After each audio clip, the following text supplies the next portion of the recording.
I still have a lot of providers putting a lot of pressure on me, getting frustrated or can't understand why I won't sign there or then. Or, I'll sometimes get hit with, oh, okay, so you're not the decision maker. That's probably not a great thing to say to me. Or even worse, bypassing me to go to my boss. What would be far better is for somebody to ask, so can you talk me through the buying process? Who's involved, the criteria that you're looking for, and also the lead times associated with this? Because what we want to do is be there for you to support you through this whole buy process and through every gate.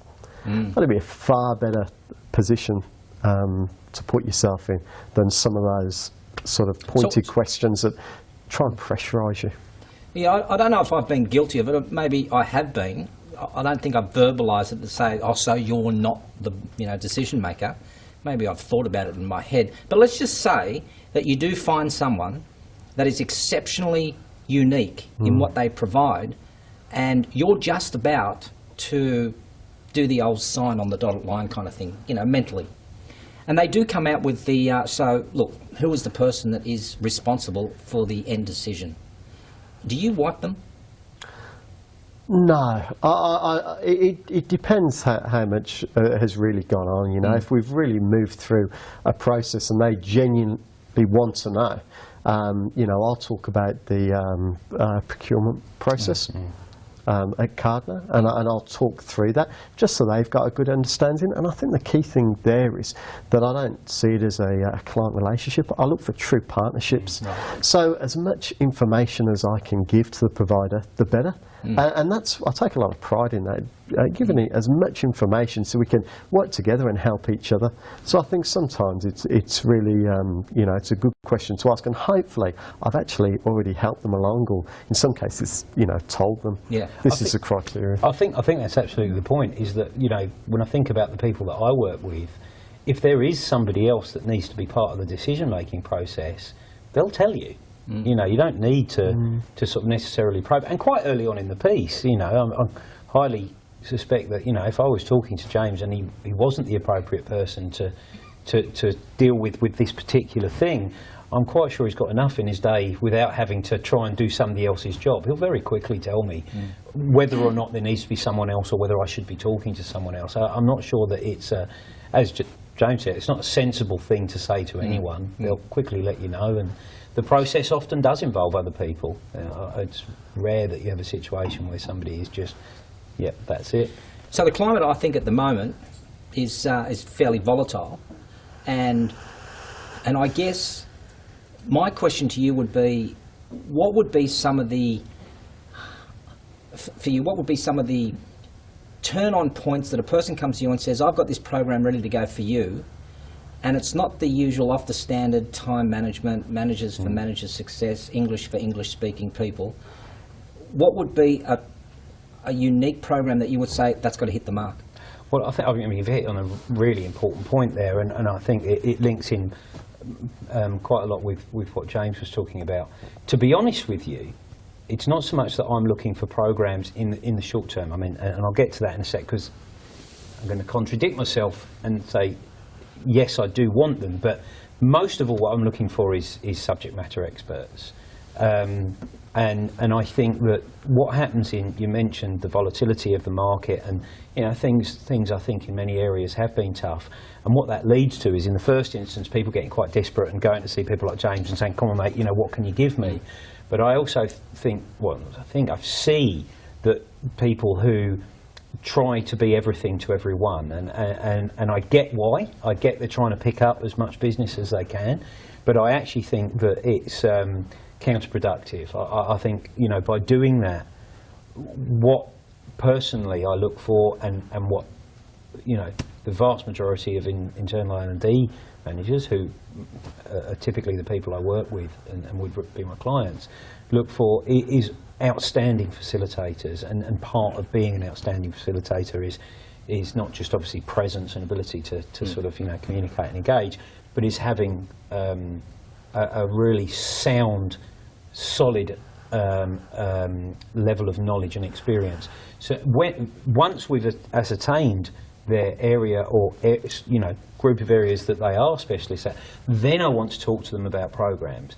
But the interesting thing there and this comes into what James was talking about, is one of the reasons I want to build programs is because they become attractive to people and they do look better than saying, the old example I use is the difference between managed self and, say, Covey's 7 Habits of Highly Effective People. I mean, it's a wonderful program, beautifully named and well marketed, but really it's a managed self. But even when we've done that, we're using that as a way of inspiring our potential clients and for our clients to inspire the people that they're looking to train. But even with that, I'm only using that as a way of providing a solution to my client's problems. So I'm not going to go in and say to James, here, use this. I'm going to say, what is it you're looking for? Okay, I have an SME who can really provide a valid, appropriate solution to that problem with this, but contextualising it. I mean, one of the things, Gerald, is it really a tough market, or are providers not just providing the solutions that client wants, therefore they're not engaging the services? So something there is, if I look at the kind of providers that CARDNO engages, we'll engage executive coaches and one-on-one coaches when the time's right. If we need a facilitator to bring together a group of people to facilitate and collaborate on a session, we will. We've got some great learners. We've got over 200 courses in the online learning space through our LMS. We've got great partners with Skillsoft, with UL Pure Safety, with E3 Learning. But what I really need is facilitator-led virtual training through virtual classroom technology. What this allows us to do is to run punchy 1-hour sessions. It allows CARDNO internal subject matter experts to get involved. It cuts down on the travel cost. It allows enough information to actually sink in, where you can really get a grasp of what you're doing. So you haven't got the fire hydrant syndrome if you want a sip of water and most of it goes away. You can record the sessions and they can become self-paced modules. I only know one provider who does that extremely well, and that's View Consulting. I don't really know anyone else who's doing that. So, what's really happening? Is it a tough market, or are these traditional models getting a little bit out of date now and not providing the solutions that the companies actually want? And are the days of full-day training, 2-day training, are they kind of dwindling now, and you're looking for more short, punchy, 1-hour, maximum 2-hour sessions? Because I guess the cost to you, or the investment to you, is getting guys and girls off the floor into the room. That's going to be a huge investment. So a full-day program, if a provider comes to you and says, I've got a full-day program, it's cost effective. That's a really good point. So I think there's times when you do need to bring a team together to collaborate, and maybe that's a senior leadership team working on a future strat plan. Maybe it's on a particular project that's very complex. You need to bring a group of people together. You need a facilitator for a couple of days or for 5 days who can work through that. There's always a time for that, and I don't think that's going to I don't think that's really going to go away, but you hit the nail on the head. We can talk about what's a fair price for a service provider or a facilitator, and whether that's 2.5, 3, 3.5, 4,000 a day. That's not the real cost. The cost is that if we put 15 people in a training room, their cost that's costing us, their billable time for 3 days for those 15 people. That's the real cost. And combined with, is that the most effective and efficient way for training? Really makes you think, are we sort of doing the right thing here? And quite often, I'll have providers say to me, well, I'll fly around and I'll visit all your locations. We might not need that technology. Well, we've got maybe 300 offices.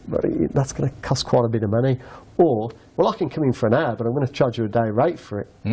Or, I'll tell you what, I'll do an hour session, but I'm going to be here all day, so I need you to slot in 5 of them. 5 of them. That's really not going to work. So look, great creative thinking, but they're really not the problems that I have, and they're really not going to solve what I'm challenging. Yeah, I'm just thinking more of myself, what I can get out of the day, rather than thinking about the client. That's right. Would you rather a person who is a one-stop shop, who can give you everything, so he's fairly much a generalist, or would you like the authority in one field?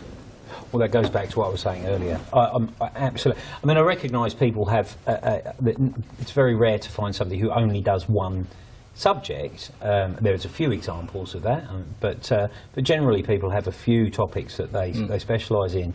But absolutely, you know, I want that real expert view. I want people that I can go out and genuinely say to a client, this person is unquestionably one of the best people in this field. And the moment we become a jack of all trades, I think we dilute what we're trying, certainly what Rhodes is trying to offer, which is, you know, looking at every part of what delivering training programs are about and looking to try and achieve a real benchmark sort of level. And I realise, you know, you're never going to do that across the board. I mean, it's absurd to think that you can always be at the leading provider in every single sense, but we're always looking for people that we genuinely can go and say, this guy or this girl is absolutely a specialist in that field.